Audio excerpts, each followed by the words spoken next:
இந்த 3 விஷயங்கள் தெரியாமல் உங்கள் இன்சூரன்ஸ் பாலிசி எடுத்து ஃபைல் பண்ணி வச்சிடாதீங்க. நம்பர் 1, இந்த பாலிசி எந்த பர்பஸ்க்காக எடுத்திருக்கோம்? சேவிங்ஸ் பிளானுக்கா, சில்ட்ரன் எஜுகேஷன் பிளானா, ரிட்டையர்மெண்ட்டா, இல்லை ப்ரொடெக்ஷன் பிளானா? பாலிசி நேம் தெரிஞ்சு வச்சுக்கிறது முக்கியம் இல்லை, என்ன பர்பஸ் அது ரொம்ப முக்கியம். 2வது, பேமெண்ட் டேர்ம். ப்ரீமியம் எத்தனை வருஷத்துக்கு கட்டணும் அப்படிங்கிறது அந்த பேமெண்ட் டேர்ம். அடுத்தது பாலிசி டேர்ம். எத்தனை வருஷம் வரைக்கும் இந்த பாலிசி நமக்கு செல்லுபடி ஆகும் அப்படிங்கிறது பாலிசி டேர்ம்.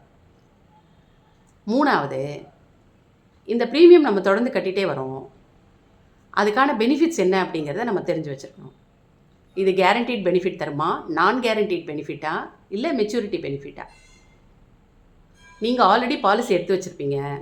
அந்த பாலிசியில் இந்த 3 விஷயங்களை செக் பண்ணணும். அதுக்கு கைடன்ஸ் வேணும்னா நான் ஒரு simple policy document 3 point check ஷீட்டை உங்களுக்கு ஷேர் பண்ணுறேன். செக் அப்படின்னு எனக்கு டிஎம் பண்ணுங்கள்.